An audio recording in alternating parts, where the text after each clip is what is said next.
నమస్తే రమగారు. నమస్తే జయ. రమగారు, కాశీ మజిలీ కథ ఎక్కడ దాకా వచ్చాను చెప్పు. మొత్తం కలిపి ఆ ఊరికి వచ్చారు. ఒక ఊరికి కొంతమంది చేరారు. అంటే ఒకడ చేరాడు, ఇంకొక అమ్మాయి వచ్చింది. తన భర్తకి కుక్కలాగా అయిపోయిన తన భర్తని అక్షింతలు వేయించాలని చెప్పి తీసుకొస్తుంది. ఒక అతనేమో వజ్రాల వ్యాపారి కాస్త రాజు దగ్గరికి చేరారు. సరే, అక్కడి నుంచి 4వ వాడి కథ చెప్తాం. తర్వాత వీళ్ళంతా కలిసి ఇంకొక మజిలీకి చేరారు. ఎవరు? మణిసిద్ధుడు, గోపుడు 4వ మజిలీ లేదా 5వ మజిలీలో చెప్పుకున్నారు తర్వాత కదా. ఇప్పుడు ముగ్గురు సంగతి చెప్పుకున్నాం మనం. ప్రవరుడు హేళానగరంలో మంత్రిగా స్థిరపడ్డాడు. వసంతుడి భార్య కళావతి అక్కడికే చేరింది. రాముడి భార్య, రాముడిని కుక్కగా మారిపోయిన రాముడిని తీసుకుని అక్కడికే, కనకప్రభ కూడా అక్కడికే వచ్చింది. అయితే ఇప్పుడు మిగిలిన వాళ్ళు ఏమయ్యారు? కానీ రమ్మగారు, పేర్లు ఎంత బాగున్నాయండి. ఆడపిల్లల పేర్లు కానీ మగపిల్లల రాణుల పేర్లు, అలానే రాజుల పేర్లు, ఈ నలుగురు పేర్లు బాబా భలే ఉన్నాయండి. అదే ఇప్పుడు అందరు ఎలా పెట్టుకున్నారు? 2 అక్షరాలు 3 అక్షరాలు, యష్ వచ్చేది, ఉష్ వచ్చేవి, అలా వాటికి అర్థం చెప్పండి, వీటికి అర్థం చెప్పండి అని అడుగుతూ ఉంటారు కూడా. ఇవి చూడు, చక్క కనకప్రభ ఎంత బాగుందండి. స్వయం ప్రభ, అది ఇంకా బాగుంది కదా. చక్కటి భలే ఉన్నాయండి పేర్లు. అయితే చెప్దాం కదా. ఇప్పుడు వీళ్ళు ముగ్గురు అయ్యారు. 4వ వాడు దండుడు. సాంబుణ్ణి కాపలా పెట్టారు అక్కడ. అవునండి కదా. వరప్రసాదుల్లో సాంబుణ్ణి కాపలా పెట్టి దండుడు కూడా ఎక్కాడు. అయితే వీడు ఉత్తర దిశగా బయలుదేరాడు. ఈ వెళ్ళిన వాడు ఒక 3-4 రోజుల్లోనే ఇతను కూడా ఎండైపోయింది. అయితే ఎక్కడైతే ఈ మర్రి చెట్టు ఎండయిందో అక్కడ మర్రి చెట్టుకి మీద నుంచి వాడు దిగేసరికల్లా అక్కడ ఒక పెద్ద సరోవరం ఉందిట. అదొక తోటలాగా ఉంది. చాలా పెద్ద సరోవరం ఉండి దాంట్లో బంగారపు పద్మాలు. అక్కడి నుంచి దానికి ఆ సరోవరంలోకి దిగడానికి మణిమయమైన మెట్లు. ఎంత బాగుందో. సరే, వీడు అదంతా తిరిగాడు. అంతా తోట, ఎన్ని రకాల పువ్వులు, ఎన్ని రకాలో, ఎంత బాగుందో. అట్లా అట్లా తిరుగుతూ ఒక పొద పక్కన కూర్చున్నాడు. కూర్చుంటే తన చెయ్యి తగిలి పువ్వులు విరిగి పడ్డాయి. పువ్వులు పడ్డాయి, తెగిపోయింది అనమాట. పువ్వు తెగి ఆ పువ్వు చేత్తో పుచ్చుకున్నాడు. కింద పడిన పువ్వు తీస్తే పువ్వుని పరిశీలించాడు. మన దగ్గర ఉండవు ఇలాంటి పువ్వులని. ఇలా ఇలా చూసి వాసన చూసాడు. చూడంగానే చిలకైపోయాడు వాడు. చిలకగా మారిపోయాడు వాడు. అయ్యో రామా, ఇదేమిటి, నేను ఇలా అయిపోయాను, పువ్వు వాసన చూడడం వల్లే చిలక అయిన సంగతి అర్థం కాలేదు. ఎందుకు తను చిలకైపోయాడో తెలియదు.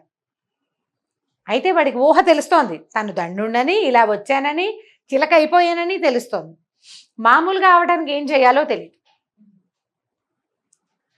వాడికి అర్థం కాలేదు. ఇక అటు ఇటు తిరిగాడు. ఏం చేస్తాడు? చిలకైతే ఆకలేదు. ఏవో బోల్డని తోట కదా అది, పళ్ళేవో కనపడ్డాయి. సరే, ఏవో పళ్ళు కోసుకుని తిన్నాడు. అటు ఇటు తిరుగుతున్నాడు. ఇంతలో ఏమైంది? 1 రోజు 2 రోజులు గడిచేసరికల్లా ఆ తోటలోకి కొంతమంది విద్యాధర కన్యకలు స్నానాలకు వస్తారు. ఈ తోట ఎట్లా ఉందంటే మనుషులు తిరిగే తోట కాదు, అది ఏదో దేవతా తోటలాగా ఉందన్నమాట. ఇక వాడు ఆ చెట్ల మీదే తిరుగుతున్నాడు. ఒకవేళ వెనక్కి వెళ్ళిపోతాడు. మర్రి చెట్టుకి వెళ్ళిపోతే సాంబుడు ఉన్నాడు, తన ఫ్రెండ్స్ వస్తారు, బాగానే ఉంది. తనని వాళ్ళకి ఎట్లా తెలుస్తుంది? చిలకైపోయాడు కదా. అలాగే ఆ చెట్ల మీద తిరుగుతుంటే ఈ వచ్చిన అమ్మాయి పేరు విద్యుత్ ప్రభ. ఎంత బాగుందో చూడు పేరు. ఎంచక్క మీ అమ్మాయి పేరు మార్చి విద్యుత్ ప్రభ అని పెట్టేసుకో. కానీ ఇప్పుడు పిల్లలకి పలకటం రాదేమో రమ్మగారు. తల్లులకు కూడా పలకటం రాదు. విద్యుత్ ప్రభ నీకు వచ్చిందిలే. సరే, ఈ విద్యుత్ ప్రభ ఆ అబ్బాయి ఏమనుకున్నాడంటే, ఈ విద్యుత్ ప్రభ ఎవరో బాగుంది, పోనీ ఈవిడ దగ్గరికి చేరితే కనీసం తను ఏమైనా మారటానికి అవకాశం ఉంటుందని ఆ అమ్మాయి ఇలా గాల్లోంచి దిగటం, ఒక పల్లకి లాంటి దాంట్లో అవన్నీ చూసేసరికి దీనికి ఏదో మాయమంత్రాలు వచ్చు, దేవతా స్త్రీ అని భావించాడు. వెళ్ళా చిలకైపోయి వాడి దగ్గర ఆవిడ అమ్మాయి దగ్గరకు వచ్చింది. ఆ అమ్మాయికి చిలక ఏదో దగ్గరకు వచ్చేసరికల్లా ఏదో నేరేడు పెండని తెచ్చింది, దగ్గరికి పిలిచింది. చిలకపోయి ఇద్దరు ఫ్రెండ్స్ అయిపోయారు. ఆ విద్యుత్ ప్రభ ఏం చేసింది? తను వెళ్తూ ఈ చిలకని తనతో పాటు తన లోకానికి తీసుకెళ్ళిపోతే వీడు మనిషి బుద్ధి ఉంది వీడికి, మనిషి శరీరం లేదు. కానీ వాడు అక్కడ ఇక్కడ తిరుగుతూ వీళ్ళు ఏం చేస్తున్నారో చూస్తూ ఉండేవాడు. ఆ చూస్తూ ఉంటే ఏమైంది? కొంతమంది విద్యాధరులు ఒక చోట కూర్చుని చెక్కలు కట్ చేసి చిన్న చిన్న రథాలు చేయటం, విమానాలు చేయటం చూశాడు.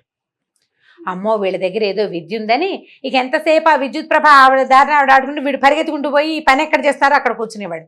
ఎందుకంటే ఈ దండుడు అనేవాడు కళాదుని కొడుకు, అంటే ఇలా యంత్రాలు చేసేవాడి కొడుకు. వాడికి తెలుసు ఈ వ్యవహారాలన్నీ. ఇప్పుడు ఇక్కడ ఒక కొత్త విద్య, అది నేర్చుకోవచ్చు కదా. అక్కడే కూర్చుని వాళ్ళ దగ్గరే కూర్చుని వాళ్ళు ఎలా ఏకీలు కాకీలు బిగిస్తున్నారు, ఎట్లా విమానం తయారు చేస్తున్నారు, ఎట్లా రథాలు తయారు చేస్తున్నారు, అవి ఎలా గాల్లో ఎగురుతాయి, ఆ మొత్తం మెకానిజం అంతా నేర్చుకుంటూ ఉండేవాడు వాడు అక్కడే కూర్చొని. అయితే ఒకసారి విద్యుత్ ప్రభ ఏం చేస్తుంటే వాళ్ళ తాతగారు అయినటువంటి మయాసురుడి దగ్గరికి వెళ్ళిందిట. మయబ్రహ్మ మయుడు, మయసభాని మనం మహాభారతంలో ఆ మయుడే ఈ పిల్లకి తాత వరస. తాతను చూడ్డానికి వెళ్ళింది. ఈ వెళ్తూ వెళ్తూ ఈ చిలకని కూడా చేత్తో పుచ్చుకెళ్తే సరే ఇద్దరు కాసేపు కబుర్లు చెప్పుకున్నది. ఈ చిలక ఎక్కడి నుంచి తెచ్చావని ఆయన అడిగాడు. అడిగితే నువ్వు ఒక ఇది ఉద్యానవనం చేసి ఇచ్చావు కదా నాకు భూలోకంలో, ఆ ఉద్యానవనంలోని ఈ చిలక దొరికింది, నేను అక్కడి నుంచి తెచ్చుకున్నానంది. ఆయన అన్నాడు చాలా బాగుందని. ఆ ఉద్యానవనంలో ఒక చిన్న పువ్వుల పొదలు ఉన్నాయి కదా, దానికి అంటే ఈ మన స్విమ్మింగ్ పూల్కి ఈ సరోవరానికి ఎడం వైపుగా ఉన్నటువంటి చిన్న పువ్వుల పొద దగ్గర మాత్రం జాగ్రత్తగా ఉండు, ఆ పువ్వులు వాసన చూస్తే చిలగ్గా మారిపోతావు అని అమ్మాయికి చెప్పాడు. అప్పుడు వీడికి అర్థమైంది, ఓహో నేను వాసన చూసిన పువ్వు వల్లే నేను చిలకైపోయాను. వీడు తెలివైన వాడు కదా, గుర్తుపెట్టుకున్నాడు. అయితే ఆ అమ్మాయి ఏంది, అదేమిటి తాత అలాంటిది ఎందుకు చేసావు, మరి చిలకైపోయిన వాళ్ళు మనిషి ఎలా అయిపోవాలి, ఏముంది కుడివైపు పచ్చ పువ్వుల పొద ఒకటి ఉంది కదా, ఆ పువ్వులు వాసన చూస్తే మనిషి అయిపోతావు, మళ్ళీ మామూలు శరీరం వస్తుంది, ఊరికే రకరకాల మ్యాజిక్ల్లో భాగంగా అది అక్కడ పెట్టానని చెప్పాడు. చెప్పేసరికల్లా వీడు అమ్మాయ్యా మనకు దొరికింది, మనిషి అయిపోయినందుకు మార్గము, కాకపోతే ఈ అమ్మాయి మళ్ళీ ఈ లోకం నుంచి భూలోకానికి వెళ్ళాలి, మళ్ళీ ఆ మర్రి చెట్టు దగ్గర ఉన్నటువంటి దాని కొసన ఉన్న ఈ ఉద్యానవనానికి వెళ్తేనే కుదురుతుంది. ఆ రోజు ఎప్పుడు వస్తుందా అని వేచి కూర్చున్నాడు ఇతను. సరే అయితే ఏమైంది, ఈ విద్యాధర కన్యలు అంతా భూలోకానికి విహారానికి వెళ్ళేవాళ్ళు, మళ్ళీ పైకి వచ్చేవాళ్ళు. విహారము పైకి రావటం ఏ జరుగుతుండేవి. ఈ అమ్మాయి మాత్రం కదిలేదు కాదు, విద్యుత్ ప్రభ కదలకుండా ఉండేది. ఒకరోజు ఇతను ఒక తోటలో ఆ అమ్మాయి ఆడపిల్లలంతా ఆడుకుంటుంటే ఓ చోట కూర్చుంటే కొంతమంది కన్యకలు కబుర్లు చెప్పుకుంటున్నారు.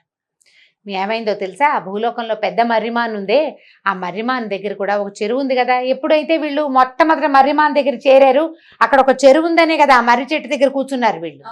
ఆ మర్రిమాన్ దగ్గర ఉన్న చెరువులో స్నానం చేయటానికి చాలా మంది విద్యాధర కన్యకలు వెళ్తే అక్కడ ఒక కుర్రాడు ఉన్నాడు, మానవుడు. వాడు ఈ కన్యల్లో ఒక అమ్మాయి వస్త్రాలు అపహరించాడు. ఆ అమ్మాయి వాడిని దగ్గర నుంచి బట్టలు లాగేసుకుని వాడికి వశీకరణం చేసి వాడిని రాయిగా మార్చేసిందిట. మన ఆడపిల్లలకి ఎంత తెలివితేటలు వచ్చినాయో అని వాళ్ళు కబుర్లు చెప్పుకుంటున్నారు. వినేశాడు వీడు. మర్రి చెట్టు అంటే తాము వచ్చిన మర్రి చెట్టే. మర్రి చెట్టు దగ్గర ఒకడు ఉన్నాడు సాంబుడు. అమ్మ వీడు రాయి అయిపోయాడని తెలిసిపోయింది. ఇప్పుడు ఈ రాయి అయిన వాడిని మనిషి ఎట్లా చేయాలి, తనేమో చిలకైపోయాడు, తనకొక మార్గం దొరికింది. ఈ సాంబుడికి ఏం చెయ్యాలి, ఇక అక్కడక్కడే తిరగటం మొదలుపెట్టింది ఈ చిలక. ఏమన్నా చెప్పుకుంటే తెలియాలి, మరి అది తెలియాలి. వాడు లేకపోతే వాడు రాయి అయిపోయిన వాడిని మనిషిని చేయటం ఎలాగా, అది సాంబుడేనని వీడికి అర్థమైంది. అక్కడ ఇంకెవ్వరూ లేరు, మానవ మాత్రులు లేరు. సరే అక్కడక్కడే తిరగటం మొదలుపెట్టాడు. ఆ కబుర్లు ఈ కబుర్లు చెప్పుకున్నాక అయితే ఏమనుకున్నారు వాళ్ళల్లో వాళ్ళు, రాళ్ళు అయిపోతారు బాగానే ఉంది అని నవ్వుకున్నారు. చిలకైపోయిన వాడిని తీసుకెళ్ళిన అమ్మాయి ఉంది కదా విద్యుత్ ప్రభ, ఆ అమ్మాయి ఏమందంటే అవన్నీ మన లోకల్లో సహజం, ఇదేం పెద్ద విషయం ఏం కాదు. ఇప్పుడు మా తాత నాకు ఒక తోట చేసి ఇచ్చాడు కదా, అందులో ఒక రకం పువ్వును వాసన చూస్తే చిలకైపోతారు, ఇంకో రకం పావును చూస్తే మనిషి అయిపోతారు, పువ్వును వాసన చూస్తే మనిషి అయిపోతారు. అలాగే ఏదో కిటుకు ఉండే ఉంటుంది అని చెప్పింది. చెప్పేసరికల్లా ఏం కిటికే అన్నారు. ఈ మన చిలకల రూపంలో ఉన్నవాడు వీడు దండు రెడీగా ఉన్నాడు, అది తెలుసుకోవాలి.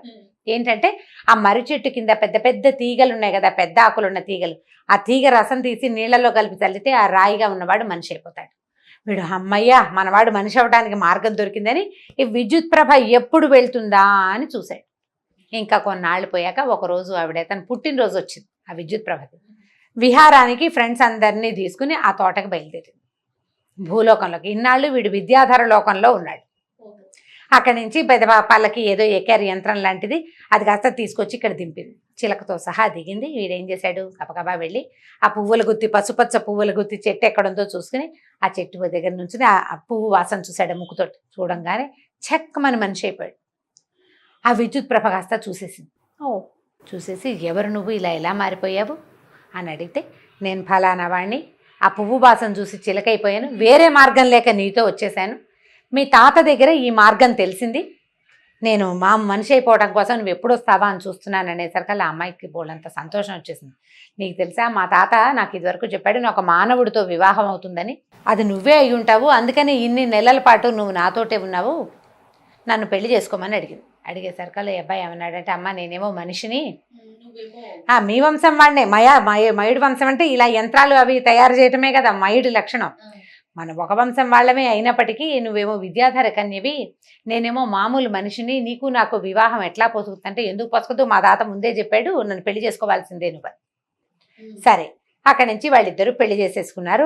ఈ సరోవరం దగ్గర ఉన్న పద్మ సరోవరం దగ్గర ఉండిపోయారు కదా, అక్కడే కొన్నాళ్ళు హాయిగా కులాసాగా కాలక్షేపం చేశాక అబ్బాయి ఏమన్నాడంటే, నేను ఈ మర్రి చెట్టు దగ్గరున్న మొదట్లో ఉన్నటువంటి సాంబుడు అనేవాడు నా స్నేహితుడు, వాడికి ఏదో ప్రమాదం వాటిల్లిందని అనుమానంగా ఉంది, నువ్వు వెళ్ళిపో ఇంటికి, నువ్వు ఎప్పుడు ఎక్కడికి కావాలంటే అక్కడికి వచ్చేస్తావు, నువ్వు విద్యాధర కన్యవి, నీకు బోళ్ళంత శక్తులు ఉంటాయి కదా, నేను వెళ్ళిపోయి నా మిత్రుల్ని కలుసుకుంటాను, నేను నిన్ను తలుచుకున్నప్పుడు నువ్వు నా దగ్గరకు వద్దు కానీ అని చెప్పేసరికల్లా సరే ఆ అమ్మాయి ఏమంది అలాగేనని ఈ భర్తని వీడుకోలు చెప్పేసి ఆ మర్రి చెట్టు ఎక్కిచ్చేసి తన దారిని తను వెళ్ళిపోయింది. మళ్ళీ ఈ మర్రి చెట్టు మొదలు ఆ కొమ్మ ఎక్కి మొదటికి నడుచుకుంటూ వెళ్ళాడు దండుడు. వెళ్తే తమ గుర్రాలు అవన్నీ అక్కడక్కడే తిరుగుతున్నాయి, తమ తెచ్చుకున్న వస్తువులన్నీ అక్కడే ఉన్నాయి, సాంబుడు లేడు. వీడికి నేను విన్నది కరెక్టేనని అర్థమైంది. ఇప్పుడు సాంబుడికి శాపావసానం ఎలా దొరికింది, ఎట్లా వీళ్ళంతా మళ్ళీ కలిశారు అనేది వచ్చే ఎపిసోడ్లో తెలుసుకుందాం. ఓ మీరు ఇంకా చెప్తున్నారని చూస్తున్నా నేను. రైట్ రమ్మగారు, నమస్తే. నమస్తే రమ్మగారు, కాశీ మజిలీ కథలు ఎక్కడి దాకా వచ్చాము? సాంబుడు రాయి అయిపోయాడు, అతను ఏమయ్యాడు ఏంటి, అతను మళ్ళీ మనిషి అయ్యాడా లేదా? అదే చిలకగా మారిన దండుడు భార్యని నువ్వు మీ ఇంటికి వెళ్ళు, నేను మా ఫ్రెండ్స్ని చూసొస్తానని వెనక్కి వచ్చి చూసుకున్నాడు, మర్రి చెట్టు దగ్గరికి వచ్చేసి వెతికాడు అటు ఇటు. వెతికేసరికల్లా ఈ మర్రిమాను మొదట్లో శిలగా మారిపోయి ఒక కొత్త శిల కనపడింది. వెళ్ళేటప్పుడు ఉన్నవి వేరు, ఇప్పుడు శిల ఉంది, తన గిర్రాలు అన్నీ ఉన్నాయి. సరే సాంబుడు లేడు కాబట్టి నేను అక్కడ విద్యాధర లోకంలో విన్న కబురు నిజమే, మనవాడు ఇది అయిపోయాడు అని అనుకుని ఏం చేశాడు, కాస్త అటు ఇటు చూసి మెల్లిగా వాళ్ళు అమ్మాయి చెప్పింది, అక్కడ ఉన్న అమ్మాయి శిలగా వాడు మారితే ఇక్కడ ఉన్న పెద్ద ఆకుల చెట్టు తాలూకు రసాన్ని నీళ్ళలో కలిపి చల్లితే మనిషి అయిపోతాడు అని. వీడు ఏం చేశాడు, వీడు దండుడు తెలివైనవాడు, చాలా తెలివి కలిగినవాడు. అక్కడి నుంచి తిరిగి వస్తూ కూడా ఏ పువ్వు వాసన చూస్తే చిలక అయిపోతారో ఆ పువ్వుల మొక్కలు, ఏది వాసన చూస్తే చిలక మనిషి అవుతుందో ఆ పువ్వుల మొక్కలు కూడా మోసుకొచ్చాడు వాడు, తెలివితేటలతో అనమాట. సరే ఏం చేశాడు, ఆ చెట్టు ఆకులు దూశాడు, అక్కడున్న ఈ చెరువు దగ్గర ఈయన ఆకుల్ని బాగా నూరి నీళ్లలో కలుపుకుని తెచ్చి రాయి మీద పోయంగానే ఠకీమని లేచి కూర్చున్నాడు ఆ సాంబుడు. లేచేసి ఒరే ఏమిట్రా నువ్వు వచ్చావు, ఇక్కడ ఒక అమ్మాయి ఉండాలి, ఎదురా అన్నాడు. ఓరే అమ్మాయి ఏమిట్రా, నువ్వు అసలు ఏం చేస్తున్నావు ఇక్కడ కూర్చుని, అసలు ఎప్పుడు రాయి అయ్యావో, నీద రాయి అవటం ఏమిట్రా, కాదురా ఒక అందమైన అమ్మాయి రా, ఎంత అందంగా ఉందో అమ్మాయి, ఆ అమ్మాయి చీర నేను పట్టుకున్నాను, అమ్మాయి ఇక్కడే ఉంది నా ఎదురుగుండా, నువ్వు నుంచున్న చోటే ఆ అమ్మాయి నుంచుంది అన్నాడు. ఒరే ఈ సంఘటన జరిగి 3 నెలలు అయిందిరా నాయన, 3 నెలల క్రితం ఏం జరిగిందో చెప్పు అంటే, మీరంతా తలా పక్కకి వెళ్ళిపోయారు, నేను నా 3-4 రోజులు హాయిగా వండుకుని తిన్నాను ఇక్కడే, అటు ఇటు తిరిగేవాడిని, కాసేపు గుర్రపు స్వారీ కూడా చేసేవాడిని.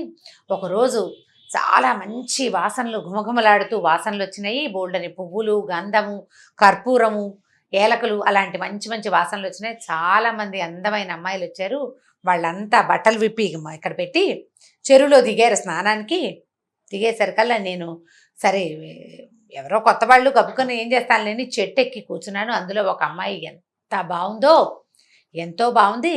అయితే వాళ్ళ బట్టలు ఈ పక్కన పడేశారు కదా, నేను మధ్యలో, వాళ్ళు ఎప్పటికీ చెరువులో నుంచి బయటికి రాలేదు, నేను మధ్యలో దిగాను. దిగిన తర్వాత ఆ కనపడిన బట్టలు ఊరికే ముట్టుకుని చూశాను, వీళ్ళు ఏదో మనుషుల్లాగా లేరు, దేవతల్లాగా ఉన్నారు, ఎక్కడి నుంచో దిగొచ్చారని. ముట్టుకుంటే బట్టలు ఎంత మెత్తగా ఉన్నాయోరా, మన దగ్గర అసలు ఇట్లాంటి బట్టలే తయారవ్వవు. అందుకని ఏం చేశాను, ఒక వస్త్రం ఉంచుకుందామని ఒకటి తీసి చేత్తో పుచ్చుకునేసరికల్లా కాసేపటికి అందరూ వచ్చి పైకి వచ్చి బట్టలు వేసుకున్నారు. ఒక అమ్మాయి డ్రెస్సు నా చేతిలో ఉండిపోయింది, ఆ అమ్మాయి చీర వీడు పట్టుకున్నాడు కదా, గుడ్డ చాలా బాగుందని. నేను పట్టుకున్న గుడ్డ ఆ చీర ఒక అమ్మాయిది. ఆ అమ్మాయి నా వస్త్రం ఏదిని వెతుకుతుంది, ఆ అమ్మాయి ఎంత బాగుందో, చాలా అందంగా ఉంది. నేనేం చేశానంటే కనపడకుండా ఏం చేస్తుందో చూద్దామని చెట్టెక్కి పైన కూర్చున్నాను. కింద నుంచి ఆ అమ్మాయి కళ్ళు మూసుకుని నన్ను వెతికింది. కళ్ళు మూసుకుని వెతికిందిరా నన్ను. నేను చెట్లో ఉన్నానని తెలిసిపోయింది. రా రా కిందకి రా అని నన్ను పిలిచింది. నన్నే పిలుస్తోంది. నన్ను చూసేసింది అనుకున్నాను. కానీ అమ్మాయి కళ్ళు మూసుకునే ఉంది. నేను కిందకి రాగానే కళ్ళు తెరిచి చూసింది. అంతేరా. తర్వాత అమ్మాయి నాకు కనపడలేదు, నువ్వే కనపడ్డావు. ఆ అమ్మాయి కళ్ళు తెరిచి చూడంగానే వీడు రాయి అయిపోయాడు. ఆ వస్త్రం చేతిలో నుంచి లాగేసిన అమ్మాయి ఏం చేసిందంటే దివ్య దృష్టితోటి వీడిని కిందకి ఆకర్షించింది. రా రా నా దగ్గరికి రా అని పిలిచింది అనమాట. వీడు ఆకర్షితుడై దిగేశాడు. దిగ్గానే అమ్మాయి ఏం చేసింది, కళ్ళు తెరిచింది. దాని కంటి చూపు సోకేసరికల్లా వీడు రాయి అయిపోయాడు. ఆ చీర పుచ్చుకుని వెళ్ళిపోయింది. ఆ అమ్మాయి ఎంత బాగుందోరా, ఆ పిల్లని పెళ్లి చేసుకోవాలరా నేను అని అడిగాడు. నీ పెళ్ళేమిట్రా, అది విద్యాధర కన్యలు అయ్యుంటారా వాళ్ళు, నేను ఆ లోకంలో విన్నాను అని తన కథ అంతా చెప్పాడు. వాళ్ళని మనం ఎట్లా పెళ్లి చేసుకుంటాము అంటే, మరి నువ్వెలా చేసుకున్నావు? విద్యుత్ ప్రభని నువ్వు పెళ్లి చేసుకున్నావు. అలాగే నాకు ఈ అమ్మాయి కావాలి, నువ్వు ఏదో ఒకటి చెయ్యి, నీ దగ్గర అవకాశం ఉంది కదా అని ఈ సాంబుడు ఈ దండుడు వెంటపడ్డాడు.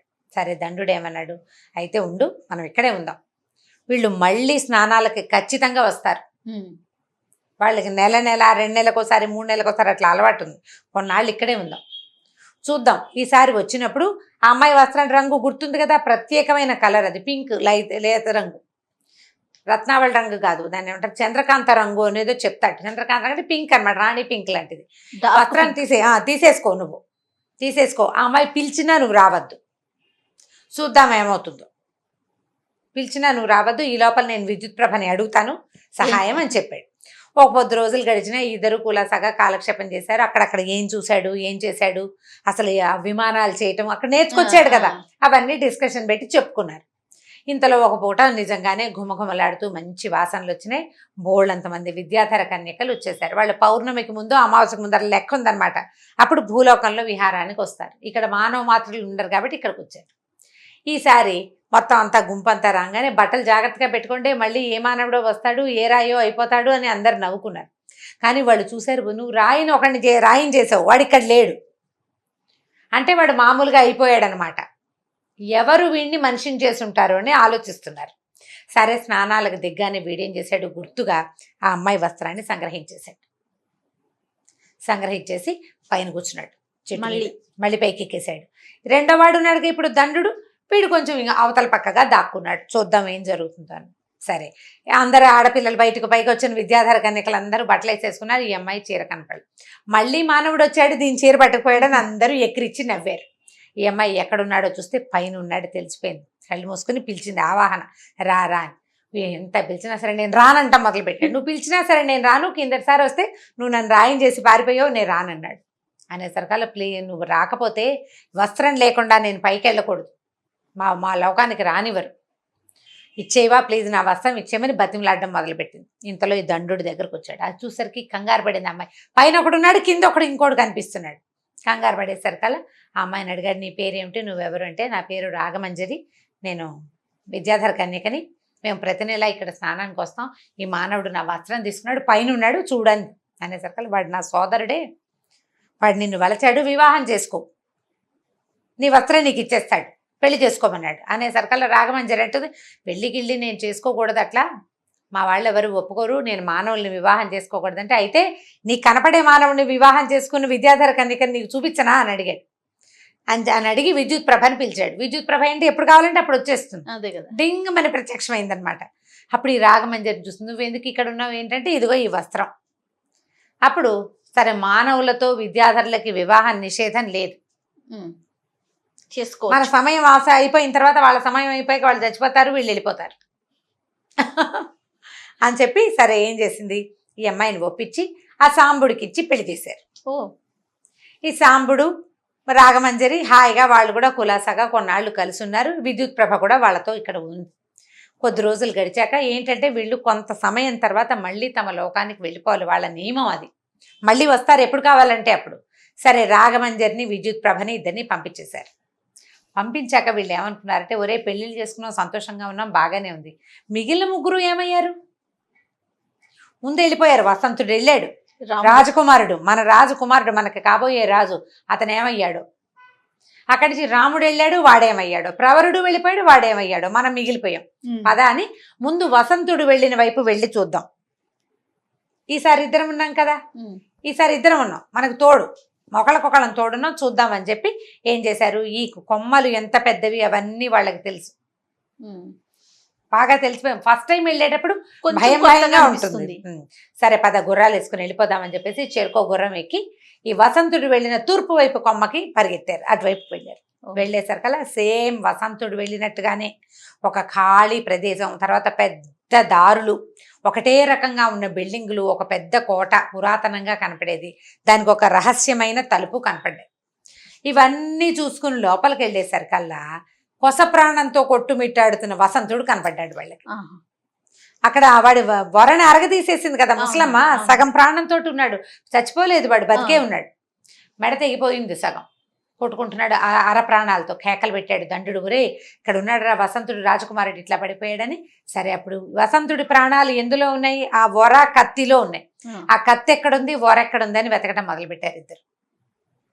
వెతికి మొత్తానికి ఆ వరని కత్తిని సాధించారు.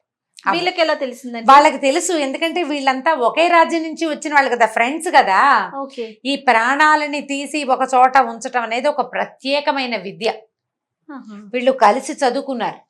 ఈ చదువుకున్న దాంట్లో ఇప్పుడు ఒకడికి రత్నాలు పరీక్ష చేయటం వచ్చా? అవును, వీళ్ళల్లో ఒకడికి వచ్చి, మనకు తెలిసింది కదా, పక్షుల మాటలు వినటం ఒకడికి తెలుసు. అట్లా ఈ వసంతుడు తన ప్రాణాన్ని తీసి విడిగా పెట్టడం అనేది ఒక విద్య, అది వాడికి ఉందని వీళ్ళకి తెలుసు. ఫ్రెండ్స్ కదా వాళ్ళు, ఒకటే చోట పెరిగారు. అక్కడి నుంచి ఆ ఓరని కత్తిని పట్టుకున్నారు. ఆ ఓరని చూసి, ఒరే ఇది సగం అరిగిపోయింది, దీన్ని రిపేర్ చేస్తే వసంతుడు బతుకుతాడని చెప్పి ఏం చేశాడు, కొంత అక్కడి నుంచి అంతా వెతుక్కున్నారు, ఏదైనా దీన్ని రిపేర్కి సాధనం దొరుకుతుందా అని. అవి ఇవి ఇవి అవి అన్నీ వెతికి వెతికి వెతికి వెతికి మొత్తానికి ఆ ఒరని, ఆ పక్కనంతా అరిగిపోయిన దాన్ని మళ్ళీ ఒర షేపులోకి వచ్చేలాగా తయారు చేశారు. ఈ మెడ తెగిపోయిన వాడు మెడ తుక్కుపోయి లేచి కూర్చున్నాడు. కళావతి కళావతి ఎక్కడున్నావని లేచాడు. లేచేసరికాలు వీళ్ళిద్దరూ పరిగెత్తుకొచ్చారు. నా బాగానే ఉన్నావా, కళావతి ఎవర్రా అంటే, అయ్యో మీరెక్కడి నుంచి వచ్చారా, నా భార్య ఏమైపోయిందో తెలీదు అని చెప్పాడు. చెప్పేసరికాలు వీళ్ళు ముగ్గురు మొత్తం జరిగిన కథలు తెలుసుకున్నారు. తెలుసుకుని ఇప్పుడు ఈ అమ్మాయి ఎక్కడుందో వెతకాలి. ఇప్పుడు సముద్రంలో గాజు ఏదో పడిపోయింది, ఈ అమ్మాయి నగ అక్కడ పడిపోయింది. ఈ నగ అక్కడ పడిపోయిన నగ కోసం వచ్చిందో ఎవరో ఒక ముసలమ్మ వచ్చింది, అది వచ్చింది మాత్రం పడవలోనే. కాబట్టి సముద్రంలోనే ఏదో జరిగింది. ఈ అమ్మాయిని సముద్రం మీదగానే తీసుకెళ్ళి ఉంటారు. దానికి ఒకటే దారి ఉంది. ఒక దారి ఏమిటి మనకు తెలిసింది, మర్రి చెట్టు మీద రావటం. అట్టించి మానవ మాత్రులు రారు, వీడు ఒకడే కదా, వీళ్ళు ముందు ఒకడు వచ్చాడు, తర్వాత వీళ్ళిద్దరు వచ్చారు. ఇక్కడి నుంచి సులువుగా వెళ్లే సాధనం ఏమిటంటే సముద్రం. కాబట్టి ఈ సముద్రంలో ఏదైనా అయి ఉండొచ్చు, ఒక పని చేద్దాము, నా దగ్గర నేను విమానాలు తయారు చేయటం నేర్చుకున్నాను.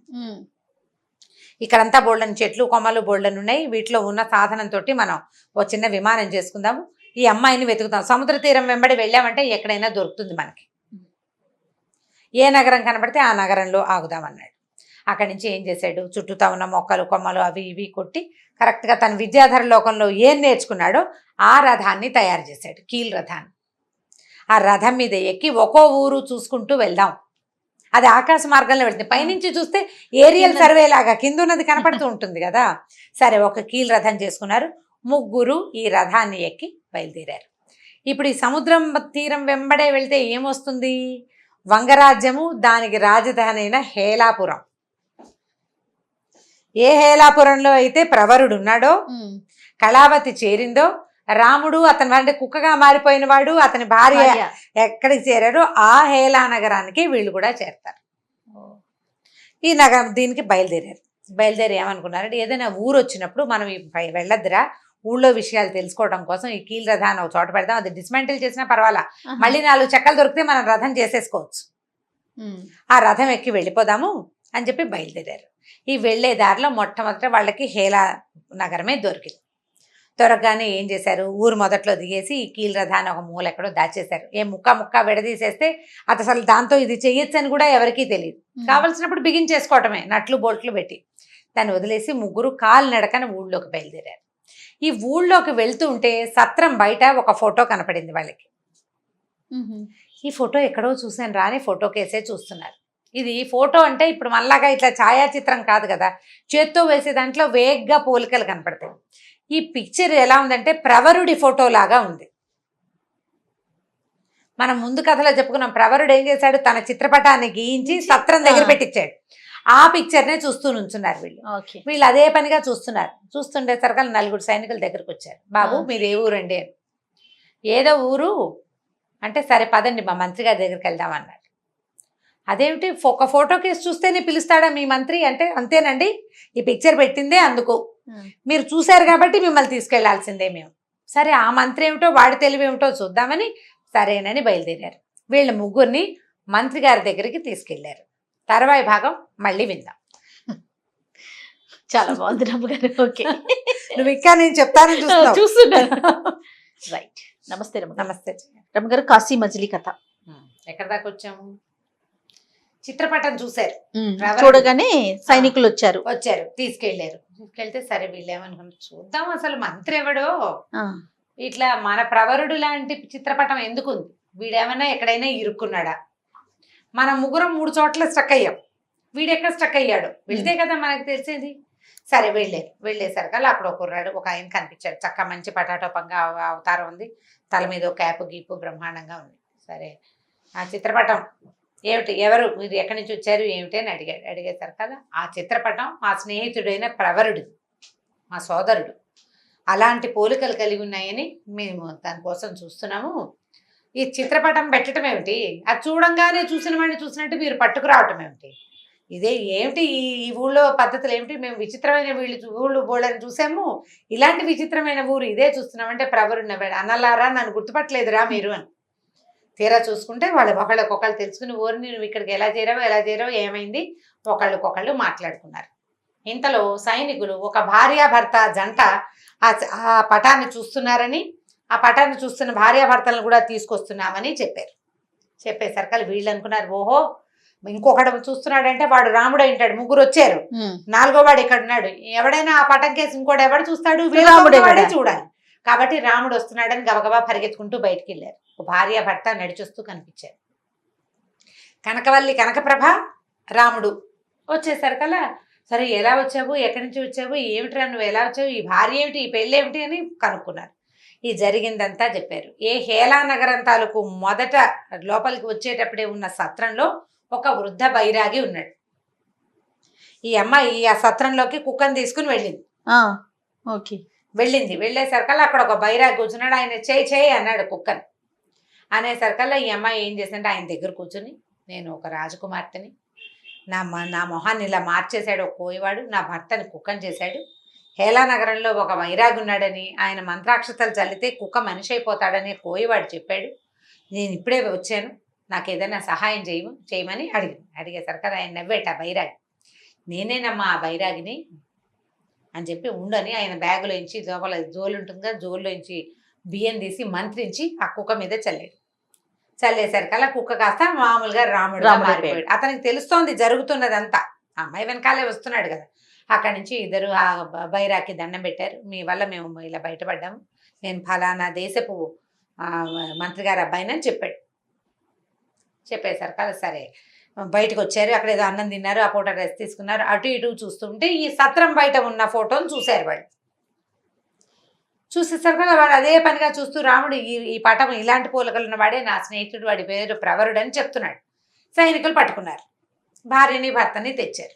ఇదంతా జరిగి మాట్లాడుకోగానే ఇతను ఏం చెప్పాడంటే, ఇక్కడ ఇంకొక విచిత్రం ఉంది, ఇక్కడ ఒక అమ్మాయిని కలిశాను నేను, ఆ అమ్మాయి వసంతుడి భార్య అని నాకు తెలిసింది, పదండి చూసొద్దామని ఈ మొత్తం 5 అబ్బాయిల గుంపు పోయి ముందు కళావతిని చూశారు. అమ్మాయి భర్తను చూడగానే పరిగెత్తుకుంటూ వచ్చింది, ఎలా బతికొచ్చావు నువ్వు అని. అప్పుడు ఒకళ్ళకొకళ్ళు మాట్లాడుకున్నారు, అందరూ కబుర్లు చెప్పుకున్నారు. మాట్లాడుకున్నాక ఏమనుకున్నారంటే, ఈ రాజు వల్ల వచ్చింది ఈ తిప్పలు, కళావతి ఇక్కడికి ఎందుకు చేరింది, ఆ రాజు వల్లనే కదా. సరే ఇప్పుడు ఈ రాజు సంగతి చూద్దాం. రాజుకి ఇదేం దిక్కుమాలి గుణం, ఒక కంకణం చూస్తే దాన్ని ధరించిన అమ్మాయి కావాలన్న కోరిక ఏమిటి వాడికి, అసలు ఈ రాజు అంతు చూడాలి ముందు మనం అనుకుని ఏం చేశారు, వీళ్ళు 4 అందరూ భీకరమైన వేషాలు ధరించి రాజమండపంలోకి వెళ్ళారు. రాజును పట్టుకురామని సైనికుల్ని పంపించేసరికి రాజు తెల్లబడి, రాజుకి ఏంటంటే ఆయనకి ఉత్సాహం సరదాయే కానీ యుద్ధాలు వచ్చినవాడు కాదు అతను, వాడి పేరే కందర్పకేతువు, వాడికి ఆడపిల్లలు పిచ్చి తప్పిస్తే ఇంకా రెండోది ఏం లేదనమాట.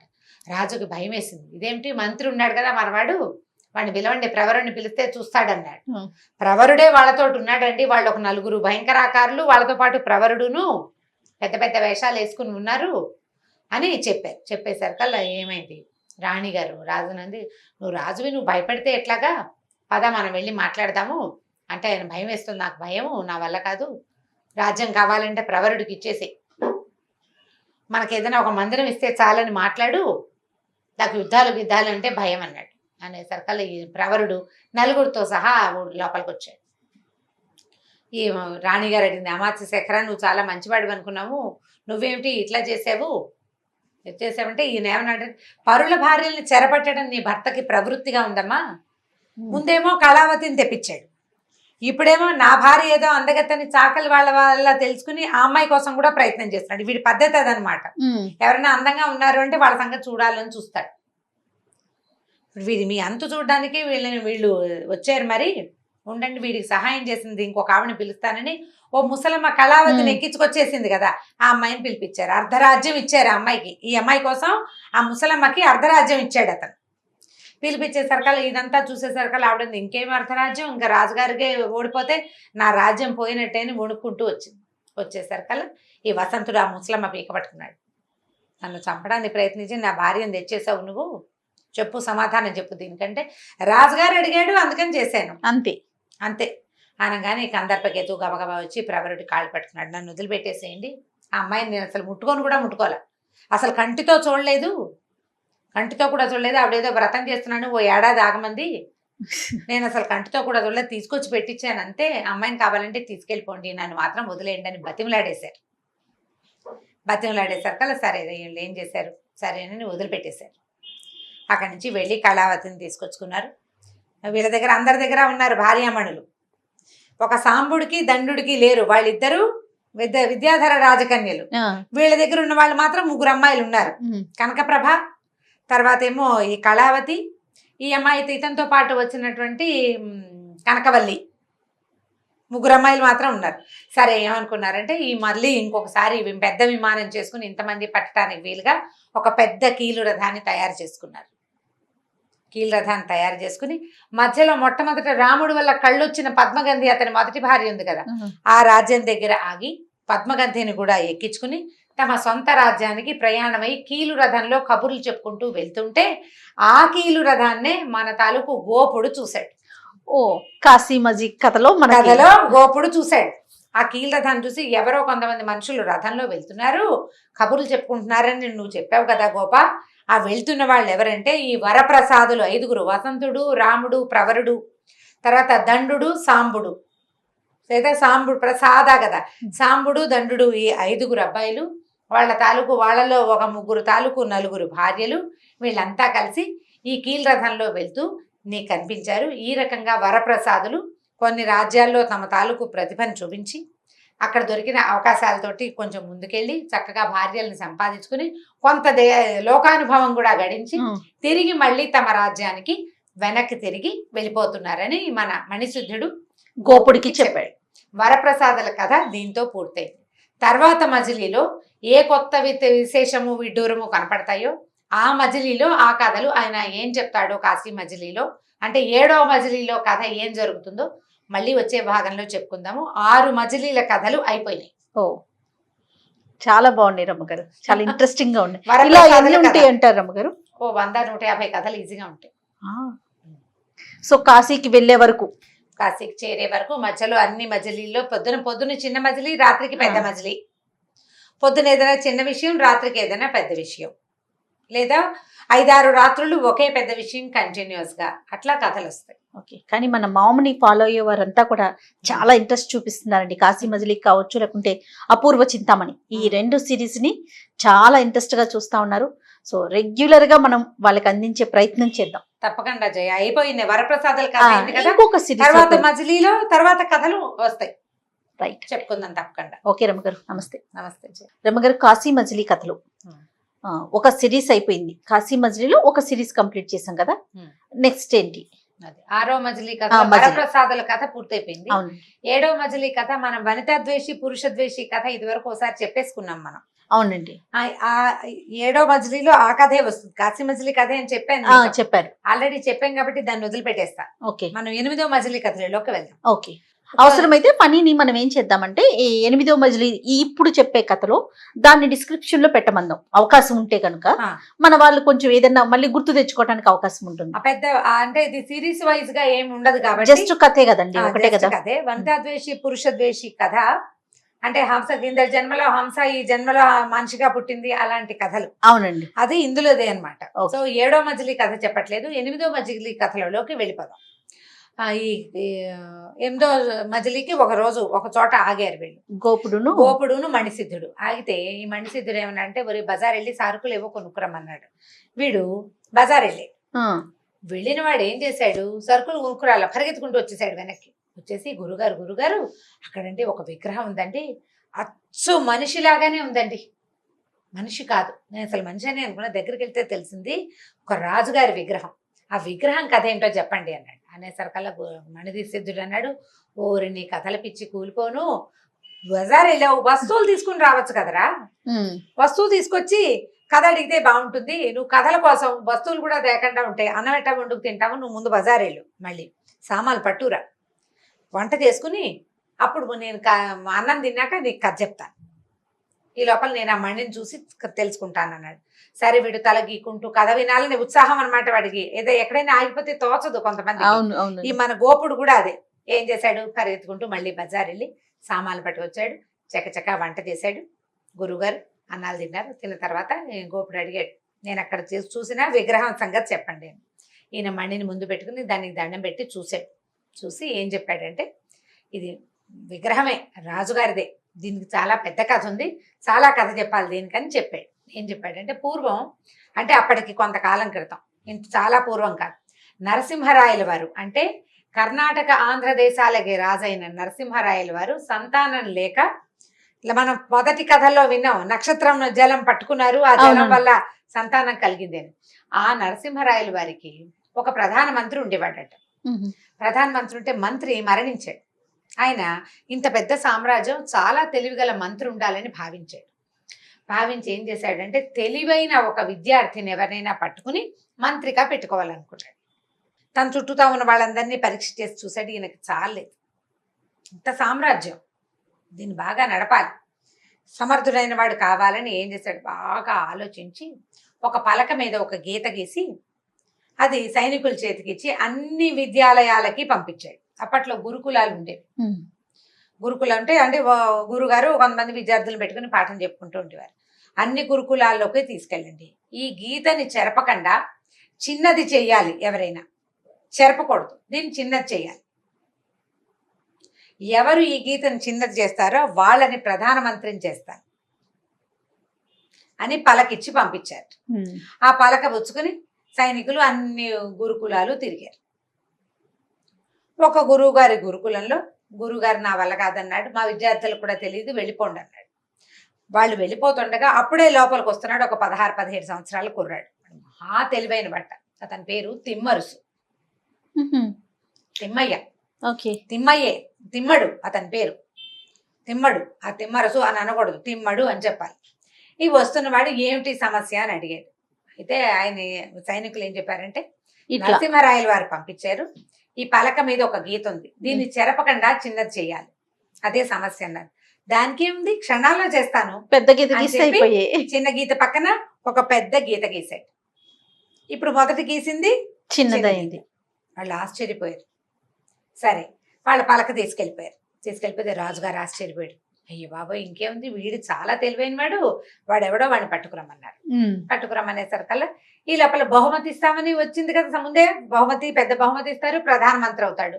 మంత్రి అయితే అయ్యాడు, కాకపోతే కాకపోయాడు, ఆ బహుమతితో తనకే రావాలని గురువుగారు అన్నారు. ఒరే నాయన, ఇంత పెద్దవాడిని అయిపోయాను, నాకంటే నువ్వు చాలా తెలివిగల వాడని ప్రూవ్ అయింది, నువ్వు నా శిష్యుడు కదా, నా వల్లే కదా నీకు ఇది వచ్చింది, ఆ బహుమతి ఏదో నాకు చెందాలరా అని అడిగాడు. విద్యార్థి ఒప్పుకున్నాడు, గురుగారికి ఏదో గురుదక్షిణ ఇవ్వాలి, ఆ బహుమతి ఏదో ఆయనే తీసుకుంటాడు పోని అనుకుని సరేనండి అన్నాడు. అంటే సరే, మళ్ళీ సాయంకాలానికి సైనికులు అందరూ వచ్చారు, మర్యాదలతో రకరకాల మర్యాదలు అవి విధి పల్లకి తెచ్చి ఎక్కించుకున్నారు గురువుగారు. గురువుగారు పల్లకి ఎక్కారు, విద్యార్థులంతా పోయారు. మరి గురువుగారికి మర్యాద జరుగుతుంటే అందరూ వెళ్తారు కదా విద్యార్థులు. వెళ్ళేసరికల్లా గురువుని చూసేసరికల్లా రాజుగారికి నచ్చల. చెప్పింది గురువు ఏమో సామాన్యంగా ఉన్నాడు, అంటే ఒక బ్రైట్నెస్, ఇలాంటి పని చేయగలిగిన ప్రతిభ, ఒక స్పార్క్ ఈ గురువులో ఆయన కనపడలేదు. ఆ, గురువు అవునో అసలు ఈ పని చేసింది ఈయన కాదేమోనని రాజుగారికి అనుమానం వచ్చింది. అలా అనిపించింది ఆయనకి.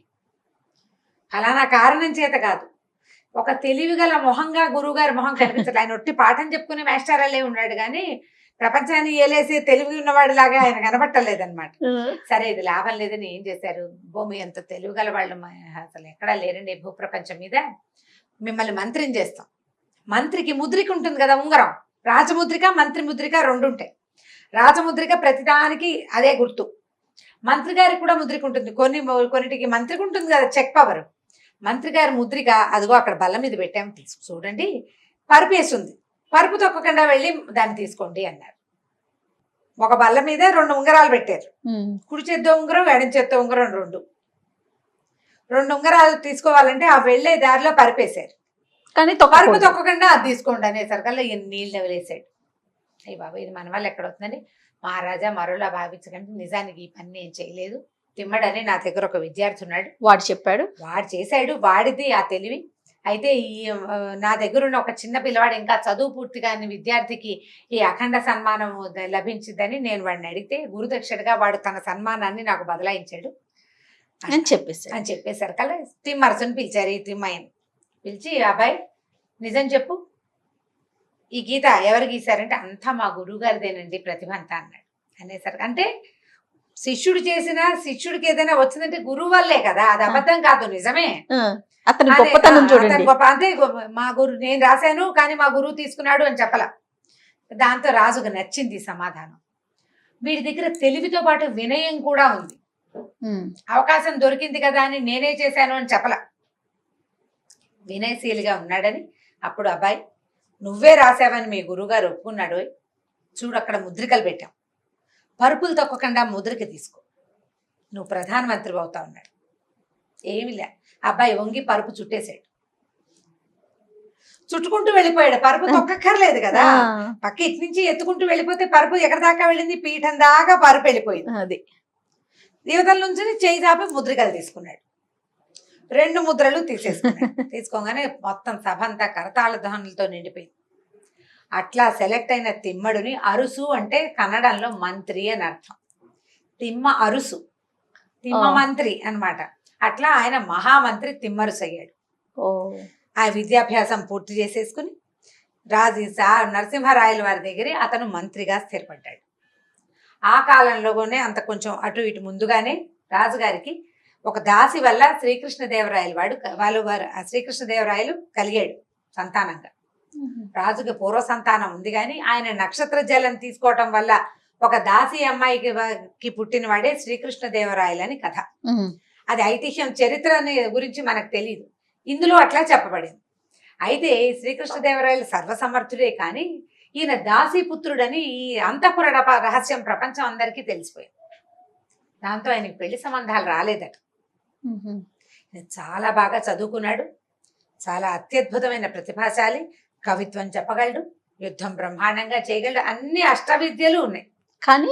కానీ దాసీపుత్రుడు అన్న ఒక్క వాక్యం వల్ల రాజకుమారుడు పూర్తి స్థాయి క్షత్రియ రక్తం ఈయనలో లేదన్న అనుమానంతో ఆయనకి పెళ్లి సంబంధాలు వచ్చేవి కాదు.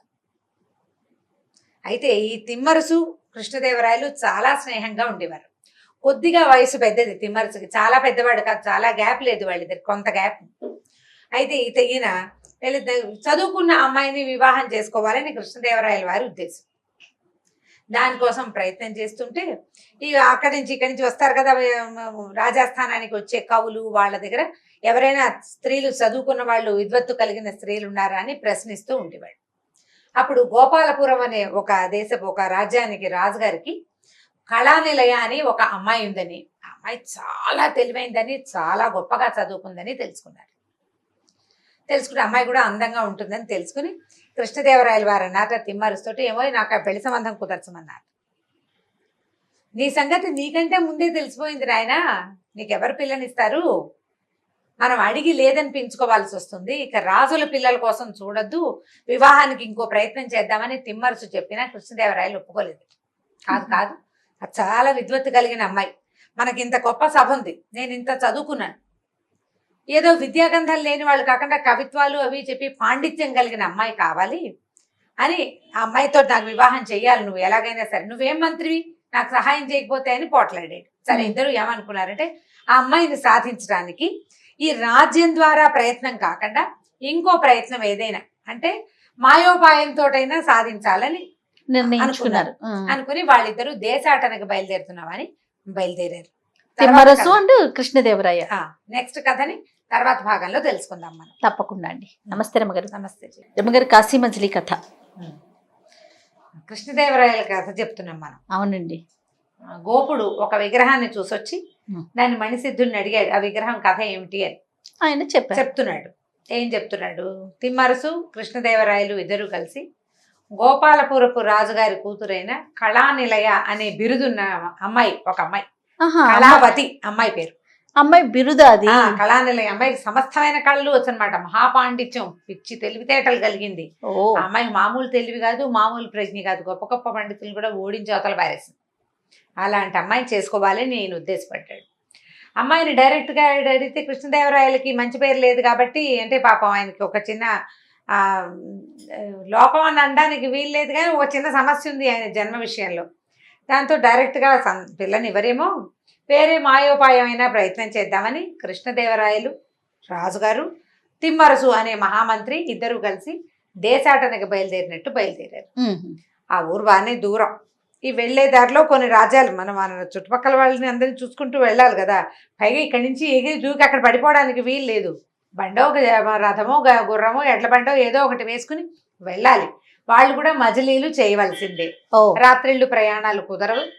పగలు ఎక్కడైనా లేదా 2-3 రోజులు వరుసగా ప్రయాణం చేస్తే ఏదైనా ఒక మంచి ఊళ్ళో 2-3 రోజులు విశ్రాంతి తీసుకుని మళ్ళీ బయలుదేరారు.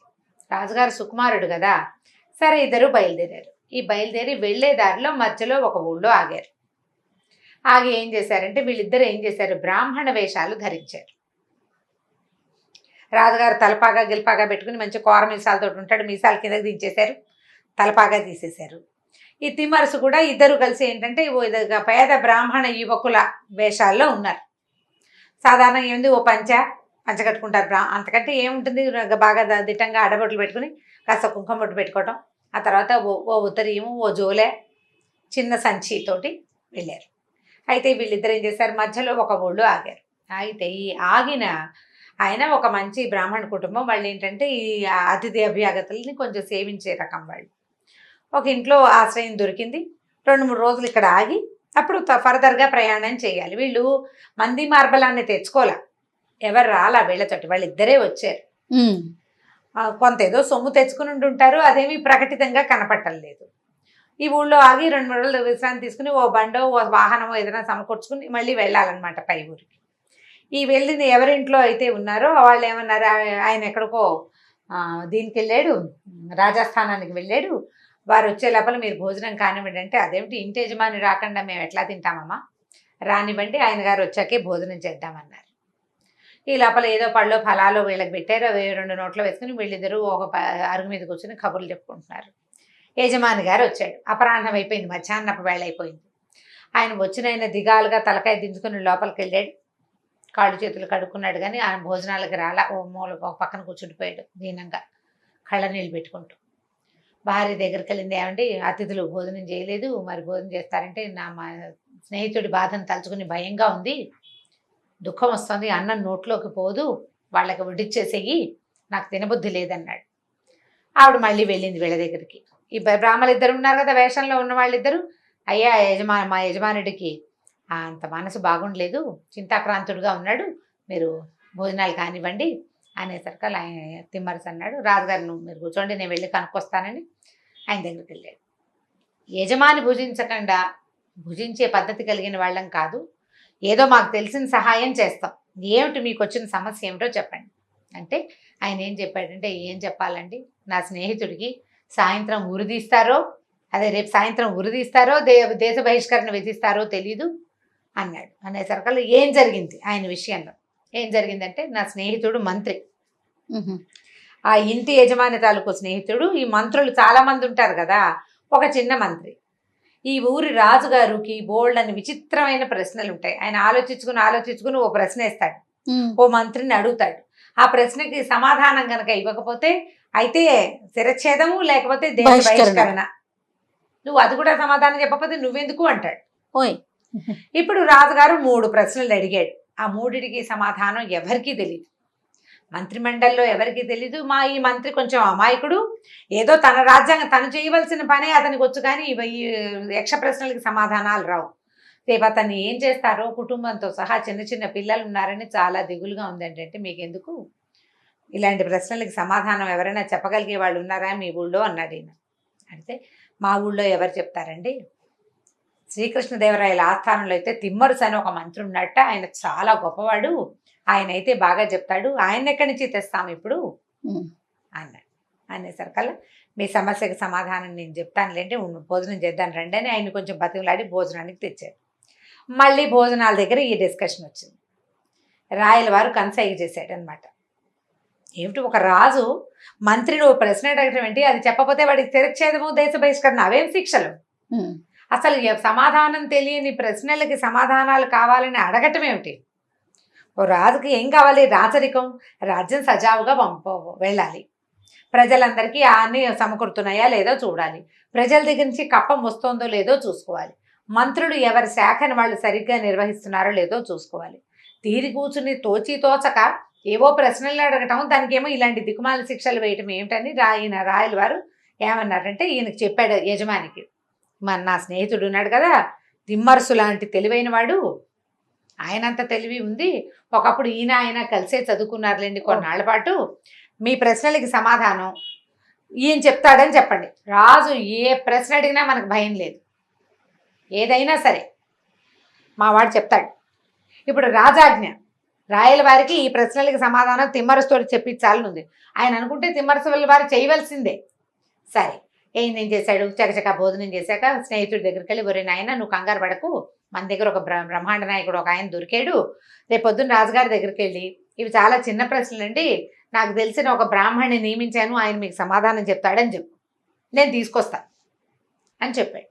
మర్నాడు అంతా సభ తీరిస్తే ఆ చిన్న మంత్రి ఏం చెప్పాడంటే, మా మహారాజా మీరు అడిగిన మీ ప్రశ్నలకి సమాధానాలు నా సహాధ్య అయిన ఒక బ్రాహ్మణ యువకుడిని పిలిపించాను, అతను చెప్తాడు, అతనితో మీరు ఏదైనా అడిగి చెప్పించుకోండి అన్నారు. తిమ్మరుసుని ప్రవేశపెట్టారు. నేను చక్కగా స్ఫురద్రూపి, మొహం బాగా వెళ్తూ తెలివైన వాడు, దేనికైనా సమాధానం చెప్పేయగలడు, చక్కగా బ్రాహ్మణ వేషం కూడా బాగా అమరింది ఆయనకి. సరే, రాజుగారు బాగా ఆలోచించాడు, సమాధానం చెప్పగలవన్నాడు. మీరు అడగండి, మీరు ఏం కావాలంటే చెప్తా అన్నాడు. భగవంతుడి దినచర్య ఏమిటి? ఏమిటి భగవంతుడి దినచర్య? ఏం చేస్తాడు దేవుడు? ఇప్పుడు మనం అంటే ఏం చేస్తాం, పొద్దునే లేస్తాం, పళ్ళు నవ్వుకుంటాం, మొహం కడుక్కుంటాం, స్నానాలు చేస్తాం, తింటాం. ఒక్కొక్కడికి ఒక్కో పని ఉంది. రైతు పని చేసుకుంటాడు, కమ్మరి పని, కుమ్మరి పని చేస్తాడు, రాజు పని, మంత్రి పని చేస్తాడు. మరి దేవుడు ఏం చేస్తాడు? భగవంతుడు. ఇది ఫస్ట్ ప్రశ్న. బాగుంది. ఆకాశంలో నక్షత్రాల సంఖ్య ఎంత? లెక్కిటు. కష్టం కదా ఇది. భూమికి మధ్య భాగం ఎక్కడుంది? భూమి ఉందా, దానికి సెంటర్ పాయింట్ చూపించు, ఎక్కడ?